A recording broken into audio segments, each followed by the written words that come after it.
Welcome to Maker Monday with the Warren County Library System. My name is Sandy Roberts, and I'm the Makerspace Coordinator for the library.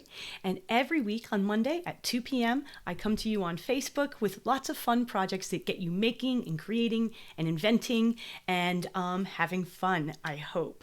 So you can find all of our great events for the library on Facebook and YouTube. That's where all of our videos are. So story times, arts and crafts, Maker Monday, Friday STEAM, all of those things you can find on our social media.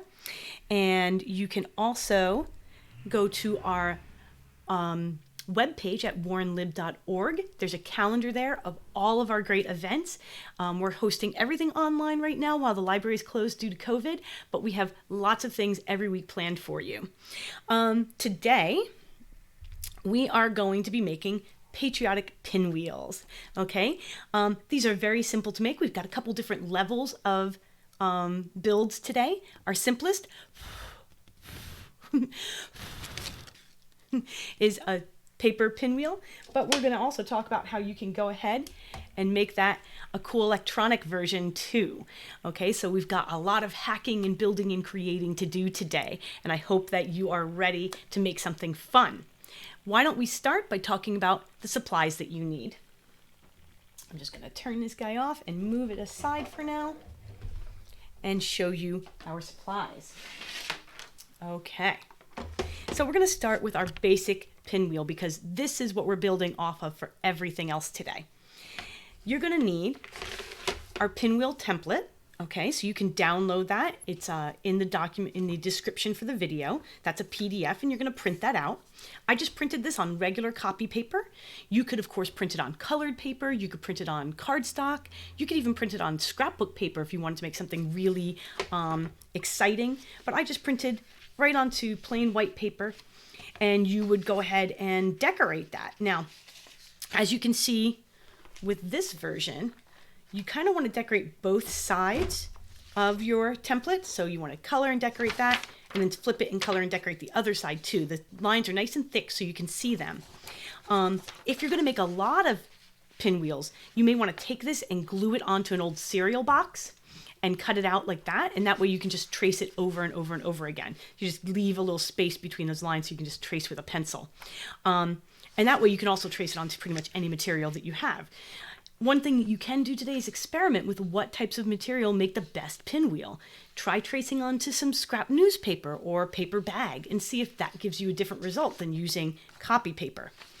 The PDF also has some printables that you can color in. This one has some stars. This one has some wavy stripes and lines. And then if you want, you can print out the fully colored versions as well. So that is 100% up to you. But you're going to want to get started with a template. Okay? Next, obviously, you're going to need a good pair of scissors. You can use a craft knife if you wanted to, but scissors work very well for this. It's a pretty easy item to cut. I suggest a little bit of invisible tape, just because when we're assembling, that tape kind of helps holding everything together. It can get a little dicey otherwise.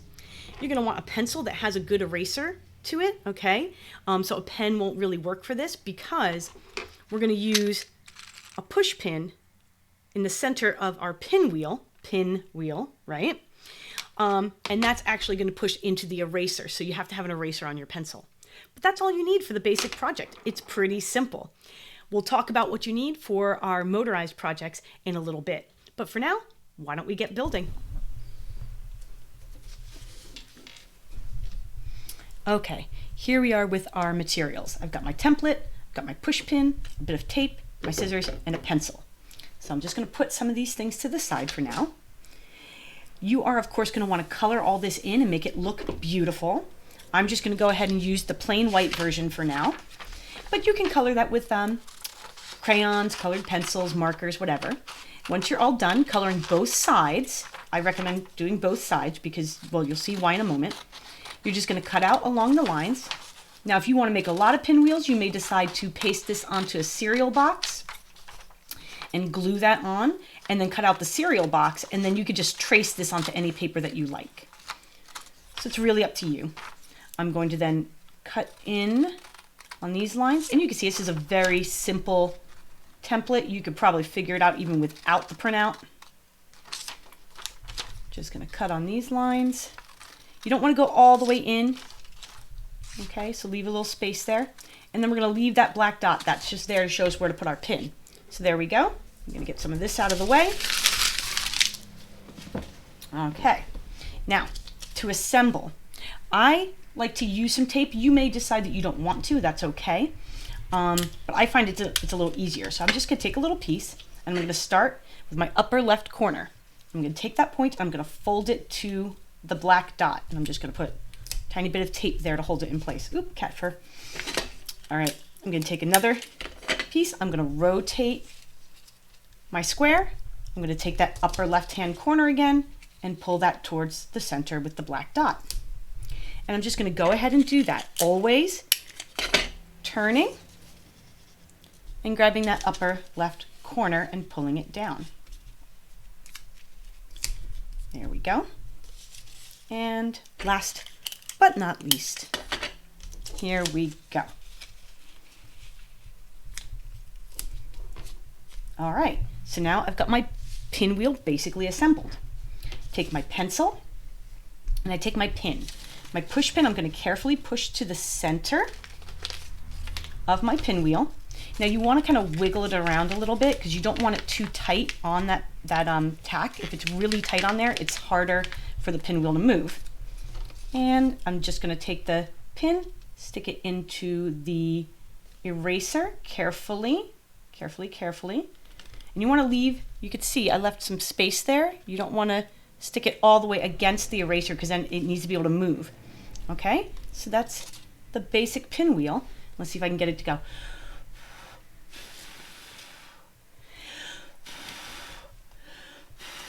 And that's just using my breath to do that. So if you took this outside on a nice windy day, you'd get some nice movement from your pinwheel. That's your basic project. Isn't it beautiful? You can add some streamers if you want, you can add stickers, and you can decorate it to your heart's content. Now, if you're someone that likes science, as I do, I would love to show you how to make my electric version of the pinwheel. So, I'm going to switch cameras again because I got to talk to you about some supplies. All right, we're going to need some different supplies to make this version. Okay, I'm just going to put this out of the way for now so I have some space. All right, bringing over my other tray of supplies. Dun, dun, dun. All right, here we go. Actually, I'm going to pull this right off the box so I can show you what this looks like. Okay. What I've done is I've taken the same paper pinwheel, attached it to a piece of wine cork, okay, and then attached that to what we call a DC motor. Then I've attached that motor to a couple of alligator clips and a battery pack, and that's what actually powers this version of our pinwheel. You can do this too with a couple of items from around the house. So, here's what you're going to need. Most importantly, you need to find a DC motor. Now, if you have one from a robotics kit or, a snap circuits kit or something like that, you're golden. You've already got everything that you need. If you don't, no problem. You can find DC motors in all kinds of things. Old toys tend to have them. Those little hand fans you can use, like with the misters that people like during this time of year. But I tend to go back to my old favorite, the cheap dollar store electric toothbrush. This is similar to what we used for BristleBots just last week. So we're going to hack another toothbrush. But what I want you to notice this time is last time we used this one, and you can look, see how much thinner this one is compared to this one? That's important because what that means is this type of toothbrush has that tiny, tiny little motor that we used for our BristleBot, and that's what we wanted. We wanted that tiny motor so it was lightweight for our BristleBot. This time, we're going to want something bigger, okay?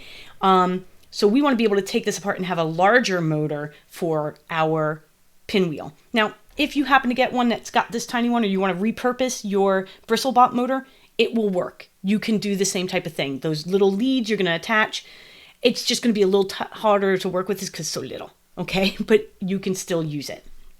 So if you can, look for one that's got kind of a wider base. This one's about 1 inch wide, as opposed to one of these smaller ones. You're also going to need, as I said, a wine cork. You're going to need some basic tools to take apart your toothbrush. So you're probably going to need a screwdriver.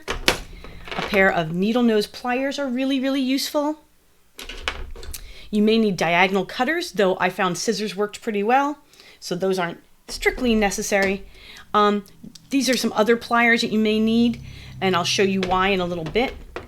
And you may end up needing to be able to attach your cork. You may end up needing a craft knife or a drill, and we'll talk about that in a moment as we do our hack.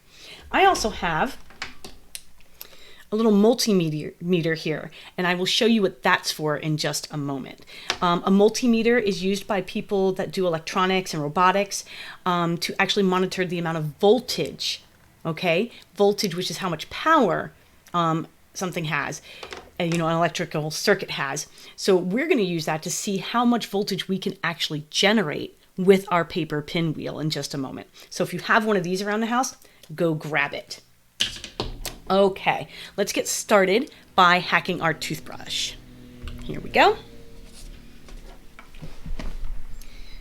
So here is our electric toothbrush.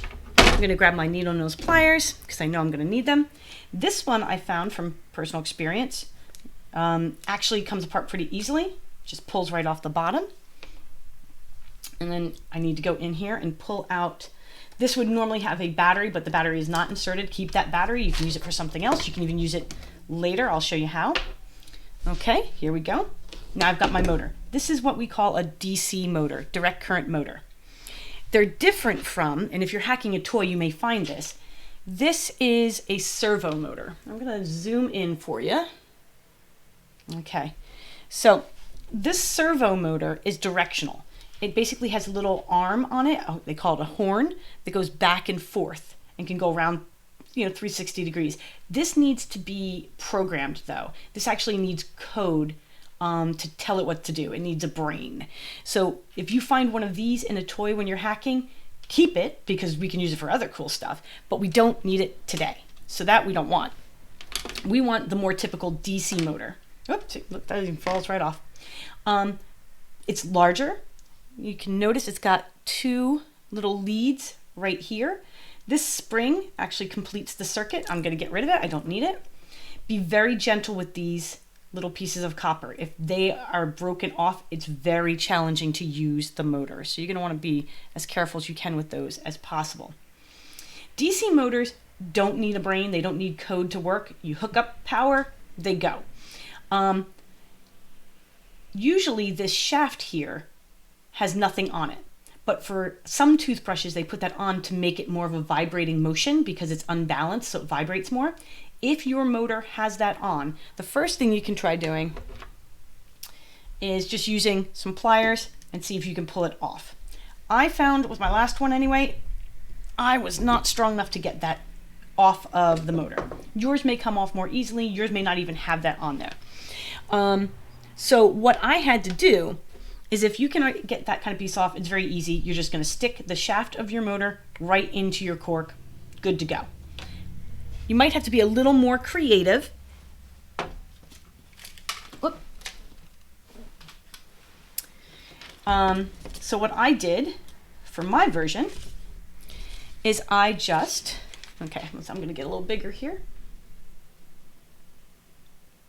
Okay, so what I did is I used a stamp pad, okay, and I took my motor, I got the ink on that little piece, and then I stamped it on the back of my cork so that when I attach everything, it would all be centered because I don't want it unbalanced.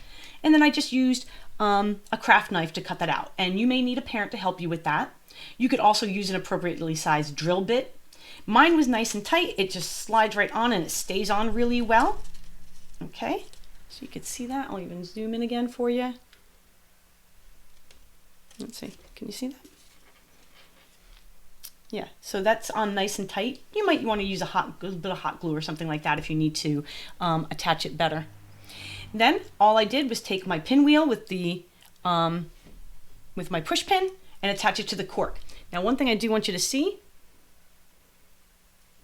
is that instead of with my pinwheel before, right, we kind of left a little space between the eraser and the back of the pinwheel. With the cork, you want that pushed right up against. You want to push that in as tightly as you can so that the back of your pinwheel is right flush against the cork. Okay, so now say you have a battery that came with, oops, I'm knocking stuff around. So you have a battery that came with your toothbrush. Well, you could, here we go. I just took that battery, okay, and I attached a paper clip to each side with a little duct tape.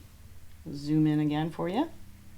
Okay, so I just took a paper clip and attached it to each end of my battery and just used some duct tape to hold it on. And I'm using alligator clips. So I attached alligator clips to those little copper pieces. Okay, those are our leads on our DC motor. And you're just going to clip them on. And when I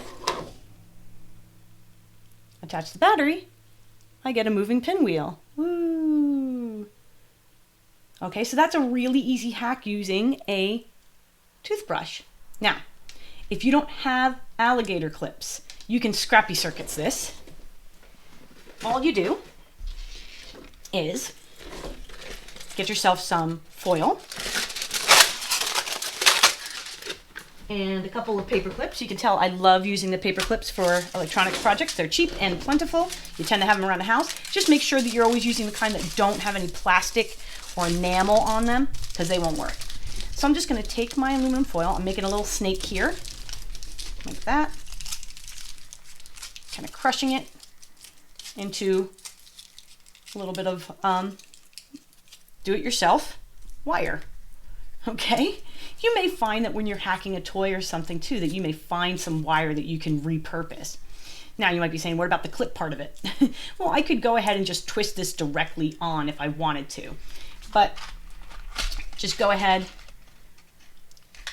get yourself a paper clip, feed this through the wider part, fold it over, twist it around, and now you've got your own, can you see that? Ta-da! Got your own little wire that you can use for electronics projects. Okay, and that will work for this, absolutely. So if you don't have the neat clips like I do, these alligator clips, that's what you can do instead. And then you can just power yourself a little, let's see, I might have killed the battery at this point. So that's how you can hack a toothbrush to make your pinwheel a powered pinwheel. But what if we want to go even further than that? Well, I happen to have, where'd it go? A solar panel, okay? And when I hook up this solar panel, I am able to take it outside and have this powered by my solar panel. Now, one thing you may have noticed from the video before, I took this whole contraption and I put it up on a cardboard box and just taped it down so that it could freely move and not hit the ground. So I'm going to take this outside and show you what it looks like in the sun. Now, you may not have a nice solar panel sitting around. Not a problem. Always got another idea. Okay. These you can also find at the dollar store. They're all over the place. And you can hack these for the solar panel. So this has got a little solar panel on the top that charges a rechargeable battery. And then at night, it's got a sensor and it lights the battery. Okay? So you're just going to start by popping that part off. It's got a couple screws, so I'm going to grab my screwdriver. Now notice it's got a little LED there. Can you see that little LED? That you might be able to harvest for a part as well.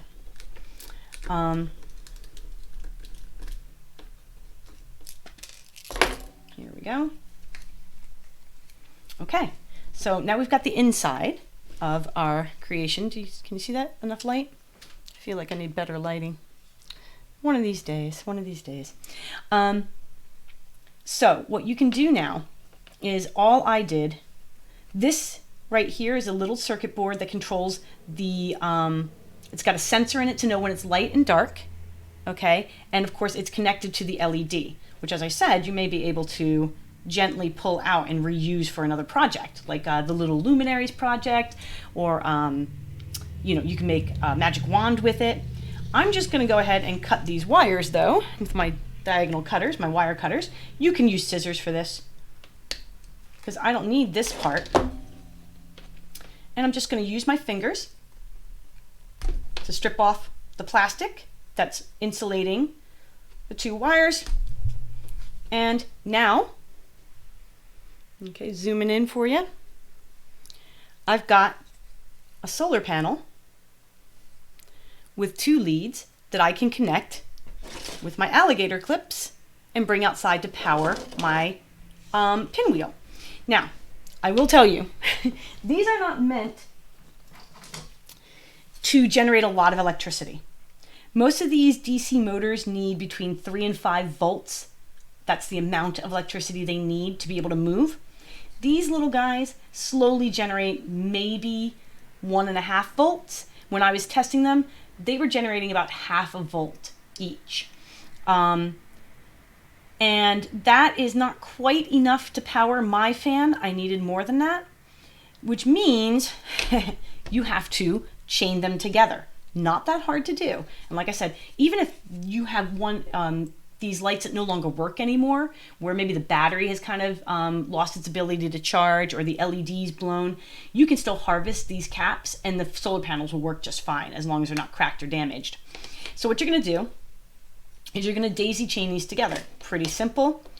You just have to remember that you always want the electricity to flow from negative to positive and around again. So I'm going to connect my red to my blue or black, and just very carefully twist, twist, twist. Oh, I didn't do a very good job. My apologies. You have tinier fingers than I do. You probably would do much better at this. I usually use my needle nose pliers, and I probably should now. If you've got a bit of duct tape or electrical tape, you may want to put that over these connections to keep them in place. But if you get a bunch of the old ones, daisy chain them together, you can bring them outside and generate enough power. This is a great experiment to see how many do I need to make enough power to power my pinwheel. Okay, one last trick for you, and for that I'm gonna have to clean up a little bit. Moving some stuff, because I've got quite a mess of materials here now. Cleaning up, cleaning up.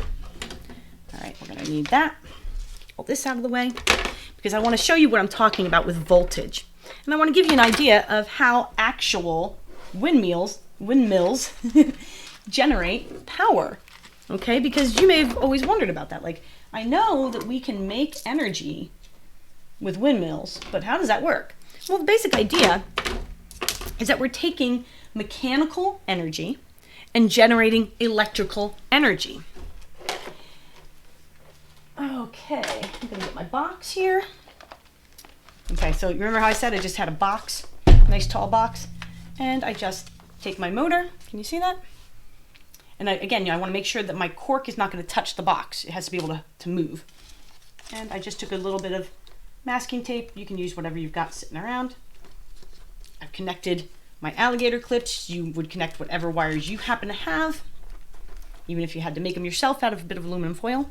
Okay, so now I have my my pinwheel.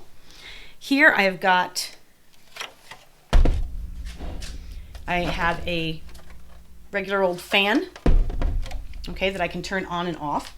And in the center, I'm going to put, where did my multimeter go? Where did I put it? Oh, here it is. My multimeter. Okay, so I'm going to hook up the leads of the multimeter to the leads on my, so I'm going to take the alligator clips from my pinwheel and attach them. It doesn't really matter what direction. We'll know in a moment if we've got it right or not. I'm going to attach that.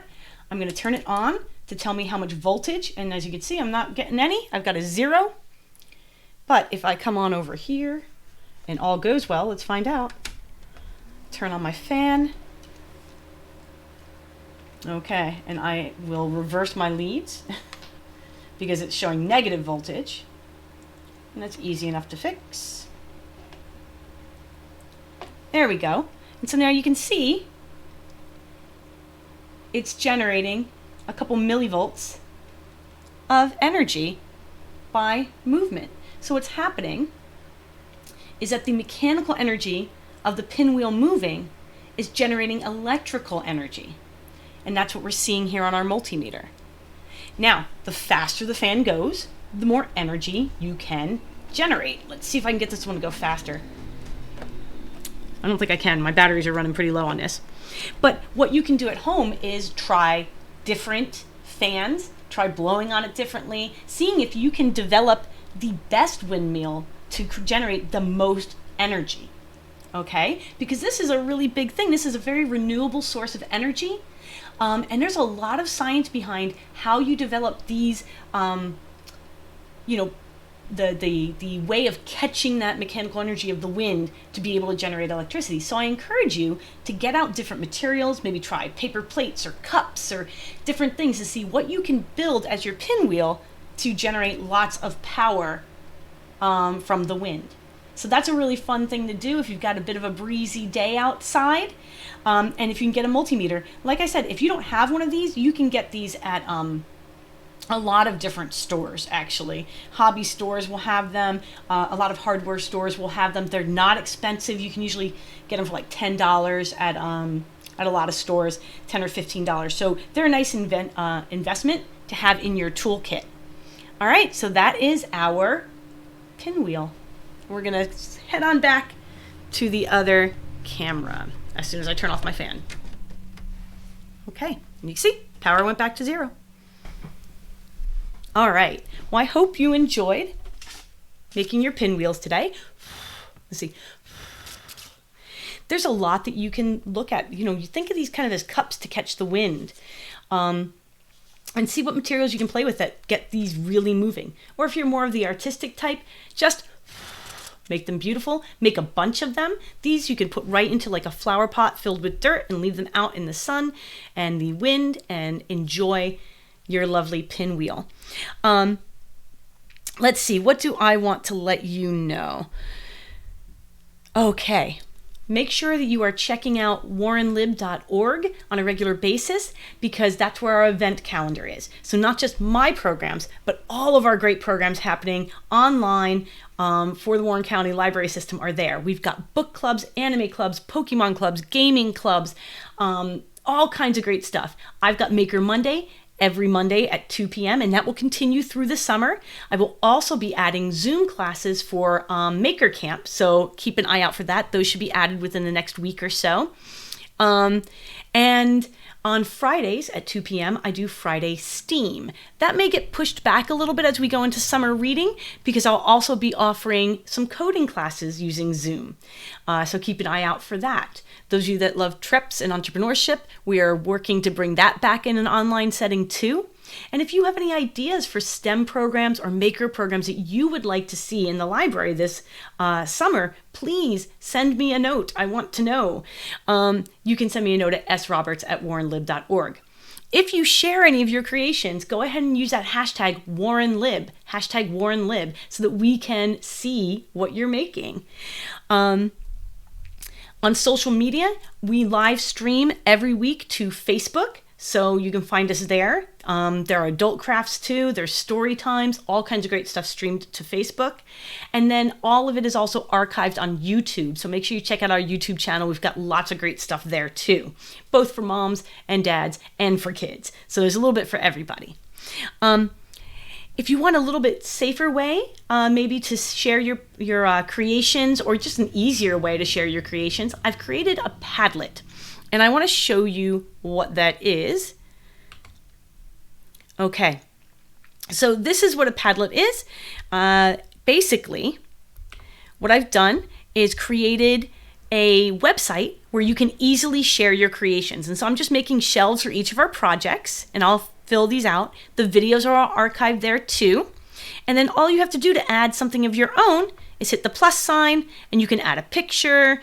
You can upload a picture or a video if you would like to. It's got a bunch of different options. You can even take a picture right on your camera now if you're using the app, or on your webcam on your computer. So it's got you can draw, you can add all kinds of different creations here onto Padlet. And the nice thing too is that you can let people know that you like what they've created. You can add a kind comment, right? Because we want to practice our good social skills, especially during this time. We want to always try and be kind and to give positive feedback. So you can use Padlet to share your work in one place where everybody from our Warren County Library System can share their maker projects. And parents, that is moderated by me, so nothing gets posted that I haven't approved, okay? And there's no use of bad language allowed or anything like that. So some folks might find that to be a little safer, especially if your kids are a little younger, as a place to share what they're creating. And I hope that you'll take advantage of that. Whoops, that's the wrong, where's my thing? Here we are. Okay. So you can find that, the website is right here, and you can find that at any time. I'll include that in the description as well. So I hope that you enjoyed our patriotic pinwheels today. That's a mouthful. Patriotic pinwheels. I will see you next week at 2 p.m. I'll see you this Friday at 2 p.m. This Friday we are doing M&M Science and Art, so make sure you come on back for that. It's going to be a really good time. Stay safe, stay healthy. This is Sandy Roberts from the Warren County Library System saying have a great Memorial Day and keep making.